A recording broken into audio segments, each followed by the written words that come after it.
just moved back into my house after a remodel, and I went shopping and bought this paperback book, which I don't normally buy in paperback, but I pulled the rest of these out of storage where they've been for about 8 months and realized I don't think I read these, and I meant to. So this is a TBR Confessions. I had great intentions when I bought these. This is a sci-fi horror book, if I remember correctly. A novel by David Koepp. Aubrey Wheeler is just trying to get by after semi-criminal ex-husband splits, leaving behind his unruly teenage son, and then the lights go out. That's right. Not just in Aurora, but across the globe. So it's an apocalyptic book, not necessarily post-apocalyptic. It might be during apocalyptic. Oh, I was looking forward to that. This is The Flowers of Evil by Charles Baudelaire. I bought it because the cover was beautiful and pink. It's a bunch of poetry. I don't normally like poetry, but I thought I could read one a day and better my life and my reading by doing that. The Wolf and the Woodsman. So last year there was this giant trend of books about woods and wolves and werewolves and all the three meeting and Little Red Riding Hood retellings, etc. Ava Reed. I think Katie read this and I didn't get around to it yet, but I meant to.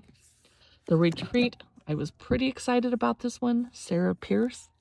By the way, you can hear coyotes and dogs barking in the background of my video here. This is a young woman is found dead below the yoga pavilion in what seems to be a tragic fall, but Detective Ellen Warner soon learns the victim wasn't a guest and she wasn't meant to be on the island at all. Dun, dun, dun.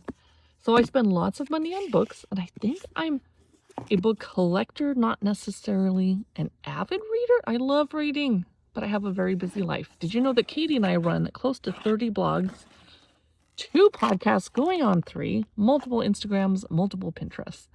We're kind of busy. Oh, and we're Amazon live streamers. So this is The Radleys, about a vampire family. It's by Matt Haig before he came out with his famous book, The Midnight Library. I read the first 3 chapters, admittedly got a little bored, so I put it down, but I'm going to try again because it has good reviews. We have all read the Southern Book Club's Guide to Slaying Vampires. It came out in 2020. But if you haven't, I just reread to refresh myself the opening and the first 3 chapters. Oh my gosh, I enjoy it so much. I love the writing style and the characters. Oh my gosh, that is a good reread. Here is another book called The Retreat. That's 2. This is a novel by Elizabeth D. Mariaffi. Now I can't remember which one this is.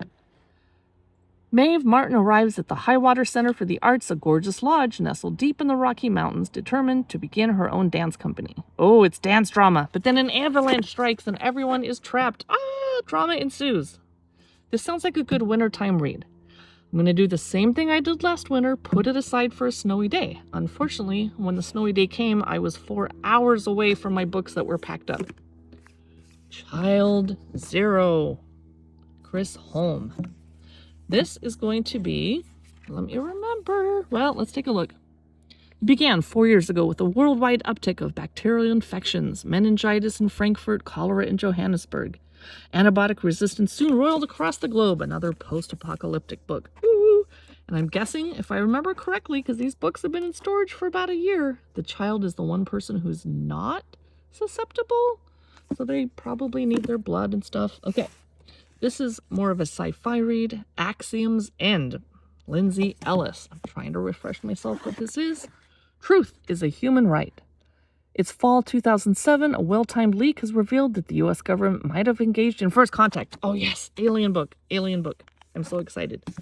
So out of all of these books, I'd love to have you drop a comment. Let me know which one you would read first that you haven't read. And if you particularly loved or disliked one of these, let me know, warn me away from it, or make me steer towards it and read it first. I'm kind of leaning towards Child Zero because I love, like, pandemic books, even though we just went through a pandemic and it was horrible. Oh, and this is Small Town Big Magic, Hazel Beck. I grabbed it at Target. I would prefer to own it in hardcover because I'm rough on books. There's no such thing as witches, right? That is perfect for the spooky season, drinking tea in front of the fireplace with the rain outside. Thanks so much for watching.